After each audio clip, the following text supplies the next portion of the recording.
11절까지입니다. 8절에서 11절 몇 절 안 되니까 우리 함께 읽도록 하겠습니다. 8절부터입니다. 내가 네 갈 길을 가르쳐 보이고 너를 주목하여 훈계하리로다. 너희는 무지한 말이나 노새같이 되지 말지어다. 그것들은 재갈과 굴레로 단속하지 아니하면 너희에게 가까이 가지 아니하리로다. 악인에게는 많은 슬픔이 있으나 여호와를 신뢰하는 자에게는 인자하심이 두루리로다. 너희 의인들아 여호와를 기뻐하며 즐거워할지어다. 마음이 정직한 너희들아 다 즐거이 외칠지어다. 아멘. 즐거이 순종하는 자.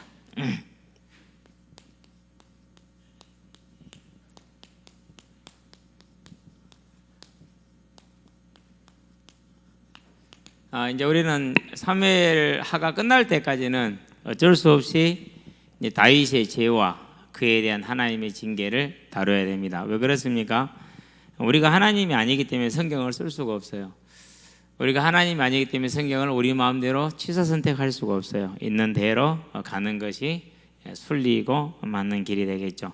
자, 그러면 이제 이 하나님의 그 뜻을 따라서 이제 하나님이 주시는 은혜가 요즘에 어떻게 가는지 한번 잘 점검을 한번 해보기 바랍니다. 먼저 하나님 형상입니다.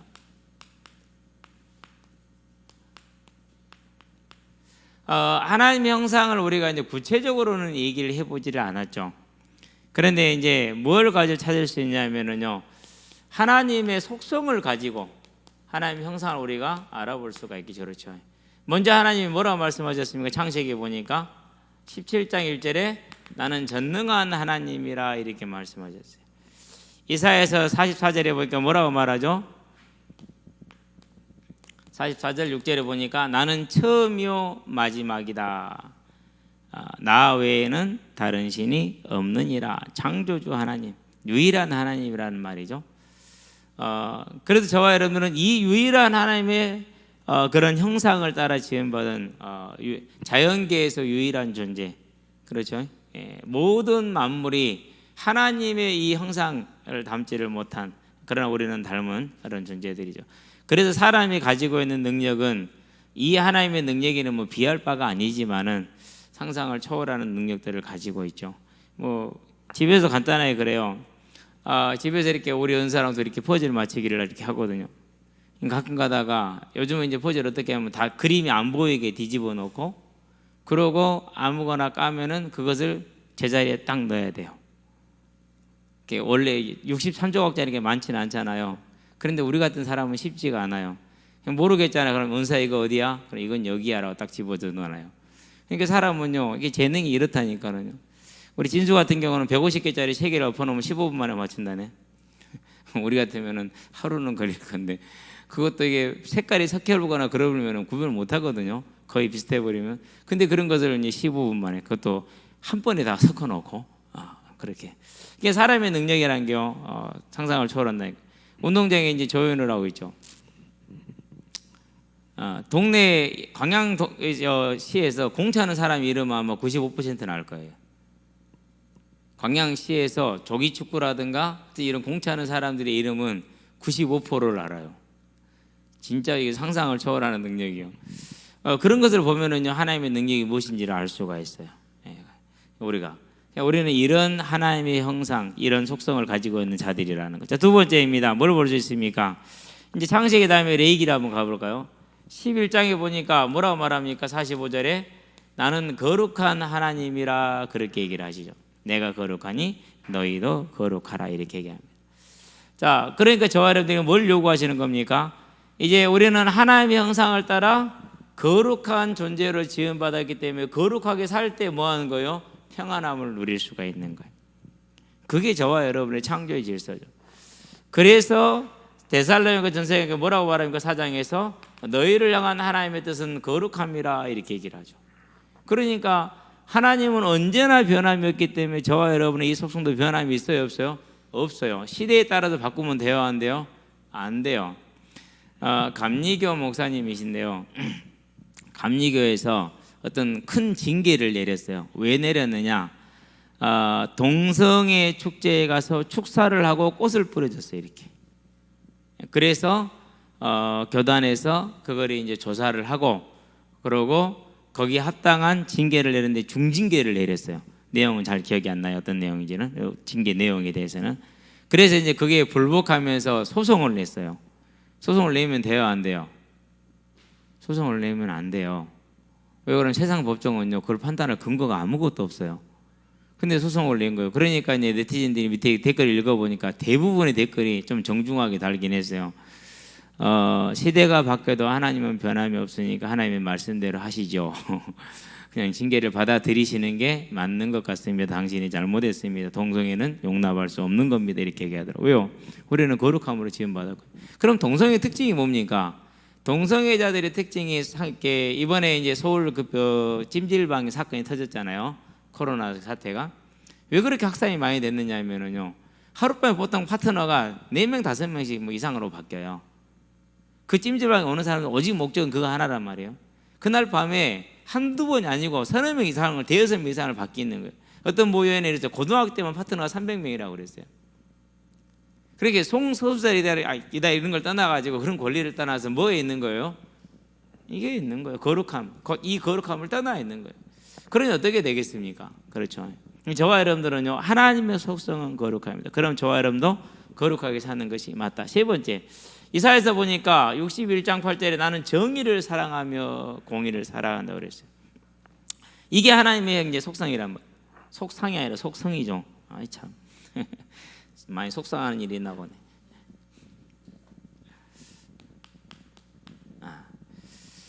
하나님은 정의를 사랑하시는 분이에요. 그래서 어떤 일이 벌어지느냐? 창세기를 보기 바랍니다. 4장이죠. 14절이죠. 나를 만나는 자마다 나를 죽이겠나 그랬어요. 왜요? 하나님의 속성, 곧 우리의 속성, 내 죄과를 아는 거예요. 죽음이라는 것을. 이것을 로마서에 가니까 뭐라고 말합니까? 1장 32절에서 저희가 이런 일을 행하는 자는 사형에 해당한다고 알고서도 그랬어요. 여기서 말하는 저희는 불신자를 말해요. 우리가 지금 말해서 불신자이지 하나님의 입장에서 볼 때는 다 뭐예요? 다 하나님의 지으신 피조물들이에요. 원래 아담의 후손이고 노아의 후손이에요. 그렇죠? 그러니까 뭘 알고 있는? 다 하나님을 알고 있어요. 자기들이 양심이 알고 있다고 그랬어요. 그러니까 우리는 뭘 가지고 있는 거예요? 우리 스스로가 하나님의 공의를 가지고 있어요. 하늘이 두렵지 않느냐? 천벌을 받을 게다. 다 뭐예요? 다 여기서 온 거예요. 실은. 다른 데서 온 게 아니죠. 그렇죠? 그게 하나님의 속성 곧 우리의 형상이에요. 그래서 저와 여러분들은 불의를 보면 화가 나는 것이죠. 그리고 공의로움을 보면 박수를 쳐지는 거고. 그것은요, 동서고금을 막론하고 다 똑같은 이유가 거기에 있는 거예요. 종교를 떠나서요, 믿음을 떠나서 다 그게 똑같은 거예요. 우리는 이제 이 형상을 가지고 있기 때문에 그러는 것이죠. 자, 그러면서 네 번째, 하나님을 뭐라고 말씀하셨습니까? 요한일서에 보니까 1장 5절에 하나님은 빛이라 어두움이 없느니라 그랬어요. 빛이 하나님이시. 그렇기 때문에 사람들은요, 밝은 걸 좋아하고 그럴 수밖에 없고 또 밝을 때만이 우리가 뭔 일을 하는 게 정상이 되는 거예요. 어두울 땐 주로 뭐 하죠? 주로 술 먹고 타락하죠. 그래서 어둠의 자식들이라고 그러잖아요. 그렇죠? 왜? 하나님의 빛이기 때문에 우리도 빛의 속성을 가지고 있는 자들이에요. 밝은 날이 좋은 거죠. 그러니까. 자, 그런데 뭡니까? 이제 하나님은 요한일서에 보니까 4장 8절에 사랑이시라 그랬어요. 저와 여러분들이 미워하는 게 쉬워요. 그렇죠? 그러는데 미워하는 게 쉬운데 미워하면은 내가 병 생겨요. 그래서 예수님이 뭐라고 그랬습니까? 우리한테 요한복음에 보니까 내가 새 계명을 너희에게 주노니 뭐라고 그랬어요? 서로 사랑하라 그랬어요. 그래서 바울이 뭐라고 했죠? 고린도서에서 10장에 13장인가요? 13장에서 13절에서 믿음과 소망과 사랑 중에 그 중에 제일은 뭐라고요? 사랑이라고 그랬어요. 그러면 이제 우리가 이제 역사적으로 보면은요, 우리가 이 사랑대로 살지 않기 때문에 무슨 일이 일어나요? 전쟁이 일어나죠. 자, 저것들은 전부 다 이단들이야. 다 처단해야 돼, 없애야 돼, 죽여야 돼라고 이제 싸움을 시작을 했어요. 그러면은 그 사람들이 가만히 있어요? 같이 싸우잖아요. 그러면은 사상자가 같이 나와요? 안 그러면 한쪽만 나와요? 우리는 복음이 있고 우리는 한 명도 안 죽고 저건 이단이니까 저것만 다 죽습니까? 아니요, 같이 죽어요. 그 말은 무슨 말이에요? 지가 복음이라고 싸움을 걸었는데 그것은 하나님의 복음이 아니에요. 하나님의 복음이 아닌 거예요. 그래서 하나님이 이놈도 치고 저놈도 같이 죽는 거예요. 갑오시키로 죽는다고 그러죠. 같이 죽어. 우리는 뭘 보는 겁니까? 그래서 저와 여러분들은 미움보다는 사랑이 갈급한 사람들이고, 그렇죠. 오늘 또 어떤 꼬맹이가요, 전화가 왔어요. 목사님, 오늘 교회 가려는데 현장에 몇 시까지 가면 되겠습니까? 오늘 현장 안에 오지 마, 집에 있어. 저는 그 아이가 왜 오려고 하는지를 알아요. 그래도 오면은 말할 사람이 있고, 지가 무슨 말 하든지 관심을 가져주고 들어주고, 그러고 와서는 뭐든지 지가 말을 할 수 있어. 막 어마어마한 뻥을 칠 수가 있거든. 그런 사람들 그래 그러고 다 들어주거든요. 뻥인지 아는데 그게 좋은 거야. 그러니까 뭘 갈구하는 그러니까 본인도 모르게 사랑을 찾는 거죠. 그럴 수밖에 없는 거예요. 왜요? 그렇게 지금 받았기 때문에 그런 것이죠. 그럼 왜 이 얘기를 했느냐? 우리가 이 하나님의 속성을 가진 형상을 가진 자들이기 때문에 하나님의 속성 안에 거하여야 뭐 할 수 있어요? 그래야 함께 할 수 있어요. 요거 설명하려고 하시는 그런 거예요. 함께함을 설명하려고. 자, 그러면은 하나님의 속성은 뭡니까? 전능성이라든 이런 걸 일단 나놓고요. 거룩함, 그렇죠. 공의로움, 그렇죠. 사랑. 그러면 하나님과 함께한다는 말은 무슨 말입니까? 서로 사랑하고 미움이 없는 것이죠. 우리가 공의로움에 정의로움이 있는 거죠. 죄가 없는 것이죠. 거룩함이 있죠. 타락이 없는 것이죠. 그게 함께라는 뜻이죠. 그래서 뭘 봐야 되느냐? 출애굽기를 한번 봐봐. 19장이죠. 자, 시내산에 3개월 만에 도착을 했어요. 그리고 하나님이 이스라엘 백성을 시내산으로 불러 모아요. 그러면서 4번에 걸쳐서 말씀을 하세요. 뭐라고 말씀하시느냐? 절대 선 넘지 마라. 제사장도 넘지 마라.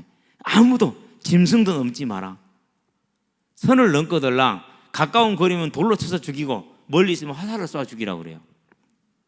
다시 읽어보세요. 돌로 치거나 화살로 죽여야 할지니 이랬어요. 선 넘어갔다고 잡으러 가면 돼요, 안 돼요? 안 된다는 말이에요. 그러니까 가까이 있으면 뭐라는 거예요? 돌로 쳐서 죽이고 멀리 있으면 뭐라는 거예요? 살을 쏘아서 화살을 쏘아 잡으라는 거예요. 무슨 말입니까? 죄인이 거룩한 하나님께 나가면 뭐 하는 거예요? 죽는 걸 말해요. 그래서 하나님은 뭘 해결해야 됩니까? 죄를 해결을 하셔야 돼요. 죄를. 이 죄를 해결할 방법으로 뭘 주신 겁니까? 이제 이걸 해결하시고자 예수라는 이름을 주죠. 이사야서 7장 14절, 마태복음 1장 21절에서 23절. 자, 예수라는 이름을 줬는데 이 예수라는 이름의 뜻이 뭡니까? 함께라는 뜻이죠.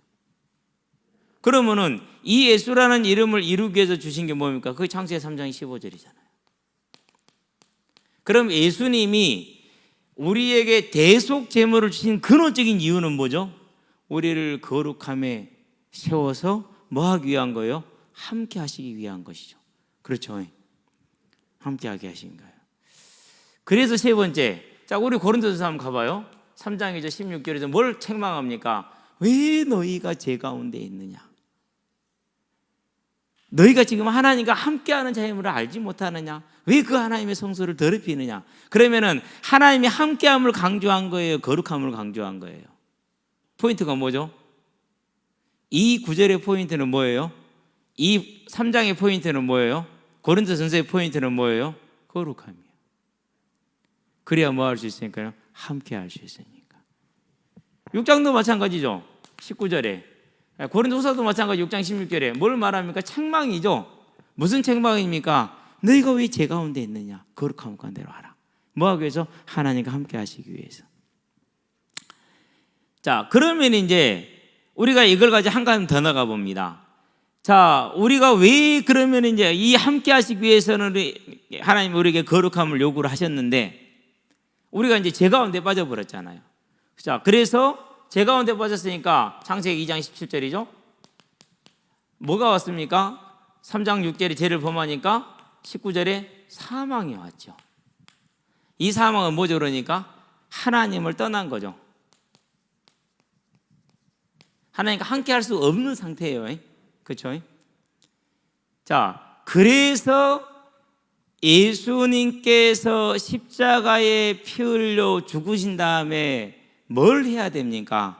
이 사망, 곧 하나님을 떠난 것을 이기기 위해서는 뭐가 필요하죠? 반드시 뭐가 필요해요? 부활해야죠.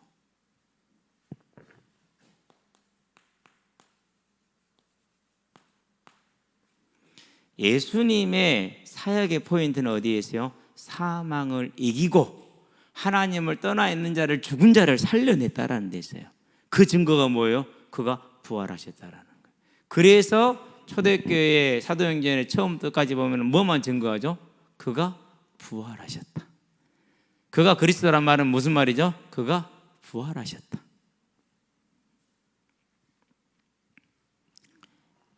이게 이제 우리가 성경을 볼 때 왜 사도 바울이 계속 부활만 말했을까?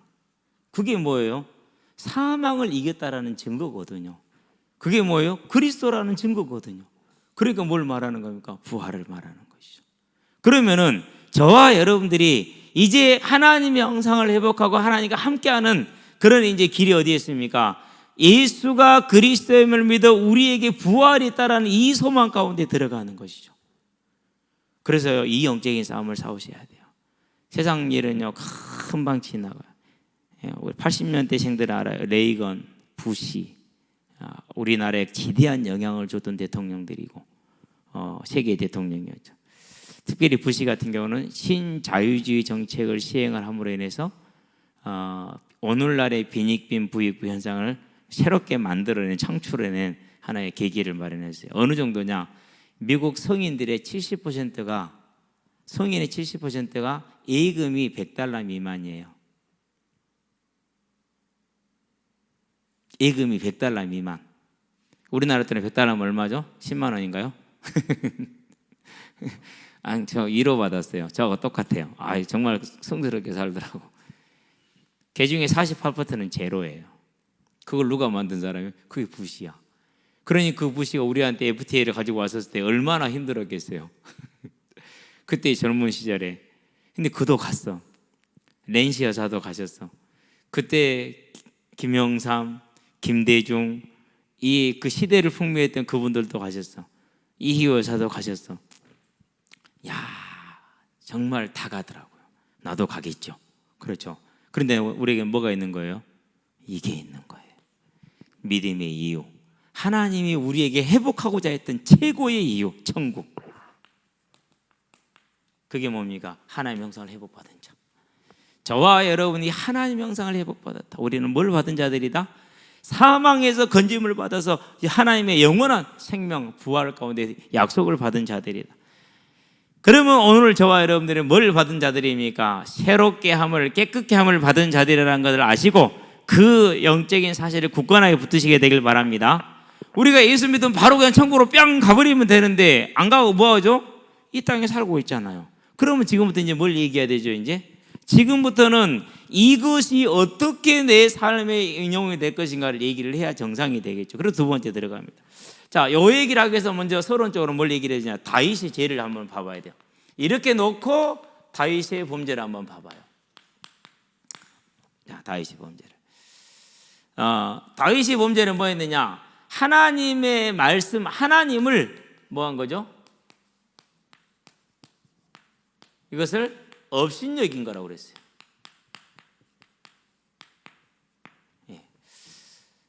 그러니까 다윗이 이 일을 행한 것은 누구 앞에 죄를 지은 걸 말하는 거예요? 하나님 앞에 하나님. 그래서 하나님으로는 나 보기에 그렇게 얘기를 하죠. 하나님 보기에 그렇게 얘기를 했죠. 뭐였더라? 악하였더라 그랬더라. 이렇게 얘기를 해요. 뭐가 깨진 거죠? 하나님과의 동행이 깨진 거예요. 그럼 어떻게 돼요? 이스라엘이 큰 위기가 오죠. 그럼 어떻게 돼요? 이 하나님의 언약에 큰 위기가 오죠. 그걸 허락해야겠어요? 안 그러면 바로 잡아야겠어요? 바로 잡아야 돼요. 그래서 뭐가 임합니까? 그 하나님이 이 다윗에 대해서 하나님의 징계가 임하는 거죠. 왜 그래요? 분명히 약속했어요. 출애굽기 보니까 34장 6절에서 7절.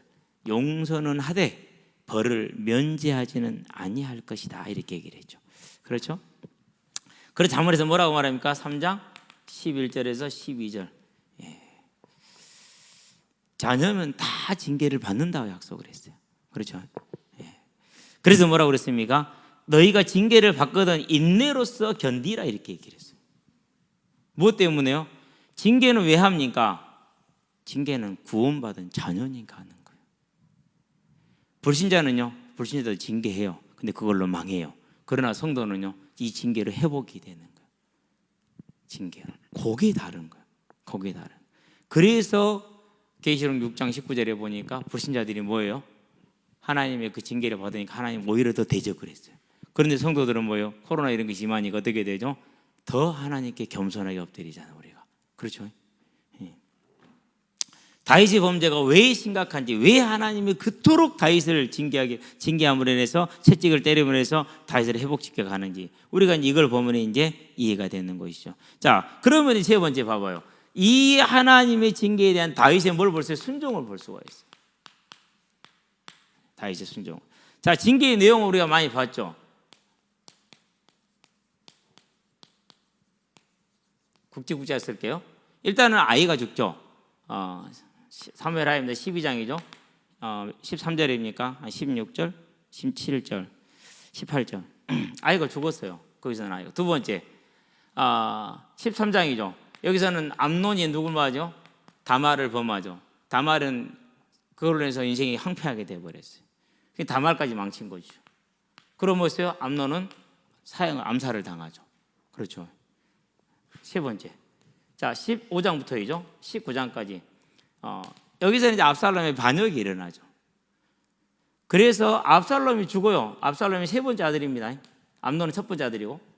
그리고 압살롬만 죽은 게 아니에요. 2만 명이 죽었어요. 칼에 죽은 자보다 수풀에 엎드러진 자가 많아들었어요.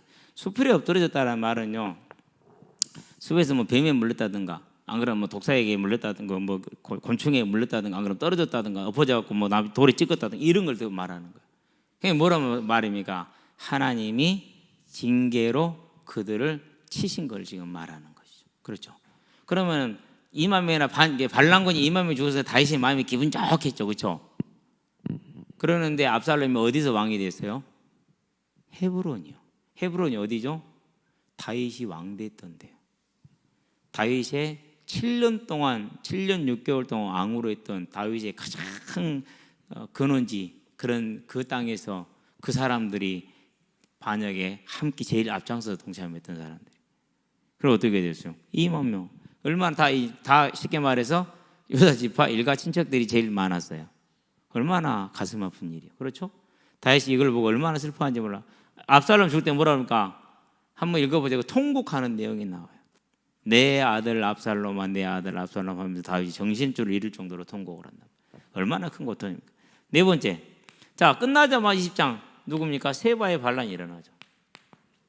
네.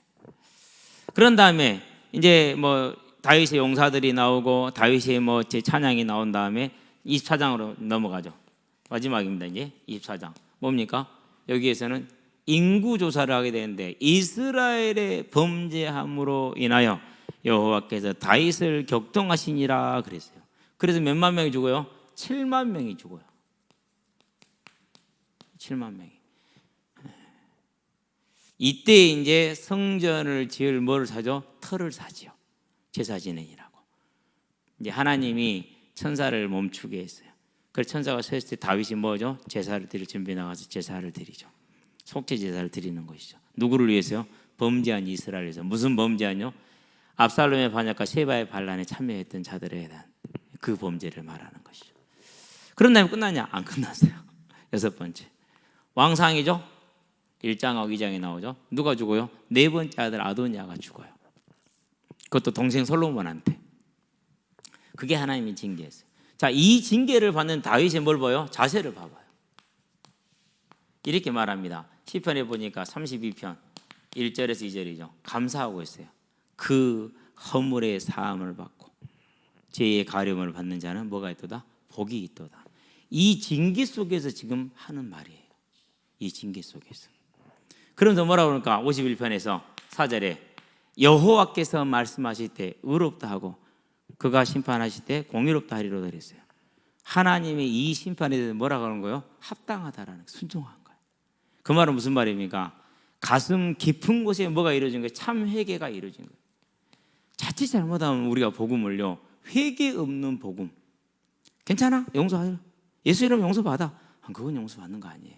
그건 회개도 아니에요. 그건 믿음도 아니에요. 저와 여러분들이 진짜 그건 중요하게 봐요. 다시 어느 정도까지 가서 이 징계 속에서 회개를 했다니까. 그럼 그 회개가 가벼운 회개겠습니까? 아니요. 2번 범죄하지 않았어요. 2번. 그걸로 다 끝냈어요. 다윗이 이 하나님의 징계에 대해 그러면 뭘 이뤘습니까? 다른 걸 이룬 게 아니에요. 12장 히브리 12장 10절 뭘 이뤘어요? 하나님의 거룩함에 참여하게 됐어요. 그 증거가 있냐고? 있죠. 몸 누굽니까? 솔로몬 12장 24절 25절에 그렇죠? 그게 뭡니까? 하나님께 다윗 언약 사무엘하 7장 4절에서 17절 그렇죠? 이 언약은요 나중에 주어진 거 다윗이 말려내. 그렇죠? 그런데 뭘 하십니까? 역대상 29장 하나님의 성전을 예비하기 위해서 뭐 할 수 있어요? 기쁨과 즐거움 가운데 하나님께 헌물을 드릴 수 있었죠. 그걸 허락했죠. 그리고 이 삶 동안에 뭐 했느냐? 이 삶을 한마디로 정리하면 어떻게 할 수 있느냐? 이 모든 이 삶을 정리하는 것이요 사무엘하 7장 1절, 역대상 29장 28절이에요. 뭐라고 했습니까? 부와 종기가 함께 하였더라 그랬어요. 이런 징계 속에 있는데 이스라엘 백성들이 다윗을 뭐 했다고 그래요? 존경한 거예요. 그 말은 무슨 말입니까? 이스라엘 백성들이 어디에 서 있는 거예요? 믿음에 서 있는 거예요. 뭘 통해서요? 그들의 왕 다윗이 받는 하나님의 징계를 보면서 뭘 본 거예요? 하나님께 범죄하면 저런 징계가 임한다라는 걸 알고 그들이 경각심을 가지고 그런 징계 속에서 하나님을 찬양하며 정말 하나님을 온전히 섬기는 다윗을 따라서 함께 하나님을 섬긴 거예요. 그러니까 한 사람이 뭐가 이루어진 겁니까? 하나님의 원래의 뜻이 이루어졌잖아요. 그의 거룩하심에 참여하게 하시니라. 그렇죠? 자, 그러면 저와 여러분들은 이제 뭐 해야겠습니까? 이제 저와 여러분들이 가야 될 길이 나오죠. 뭐가 나와요? 우리들의 순종. 나의 길이죠. 그러니까 저와 여러분의 길이 되게 하시기 바랍니다. 어떤 순종입니까? 이제 우리의 삶을 하나님 앞에 어떻게 세우면 됩니까? 하나님이 우리한테 부탁하신 게 있죠. 고린도전서이죠. 10장 6절 11절 실은 7절 6절부터 11절까지 10절까지 뭘 말합니까? 우리는 이러지 말자, 우상 숭배하지 말자. 우리는 이러지 말자, 거역하지 말자. 우리는 이러지 말자, 음행하지 말자. 우리는 이러지 말자, 불평하지 말자. 그 얘기를 쭉 이렇게 하시죠. 곧 저와 여러분들은 이 모든 걸 교훈 삼아서 로마서에 있는 것처럼 15장 4절에 있는 것처럼 뭐 하자고요? 이제 우리를 위해서 기록된 것 이걸 거울로 삼자. 저와 여러분들의 삶이 하나님과 함께하는 삶. 무슨 삶이라고요? 거룩한 삶. 거룩한 어떻게 이루어지죠? 조금 더 얘기할게요. 이제. 자, 그러면 이제 두 번째입니다. 저와 여러분이 우리의 거룩이 어디에 있느냐? 여기에 있어요. 데살로니가전서 4장 13절에서 18절. 여기는 부활을 말하는 거죠. 지금 첫 번째 거룩입니다. 이미 거룩함을 받았어요. 그게 뭡니까? 칭의예요. 칭의. 저와 여러분이 예수를 믿을 때 뭘 받은 거예요? 거룩함을 받은 거예요. 완전하게.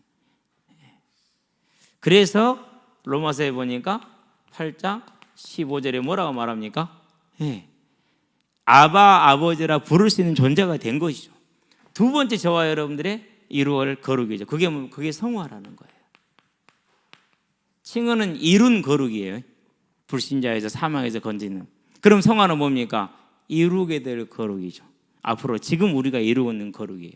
이루어갈 거룩. 자, 그러는데 이 성화는 매일 이루어가는데 로마서 7장 8장이죠. 8장 2절까지. 실은 쭉 더 봐야 되는데요. 주의할 게 있어요. 자, 우리가 거룩함을 받았잖아요. 그렇죠. 그럼에도 불구하고 저와 여러분은 우리 안에 뭘 보죠? 내 안에 있는 죄를 보잖아요. 죄와 죄성을 봐요. 자, 거룩하기를 원해요. 돼요, 안 돼요? 그걸 누가 해요? 할 사람이 아무도 없어요. 아무도 못해요. 예. 그런데 하나님 우리와 함께하기 위해서 거룩하기를 요구하신다. 그거 못 따라하는 무슨 소리예요 도대체? 그래서 뭐가 있는 거예요? 그래서 예수가 있는 거예요. 그래서 뭘 붙들 수밖에 없는 거예요? 그래서 예수밖에 없는 거예요. 그러므로 그리스도 예수 안에 있는 자에게는 정죄함이 없나니. 그러면은 무슨 말입니까? 이 말은 매 순간마다 저 여러분은 무슨 이름을 붙들어야 된다는 겁니까?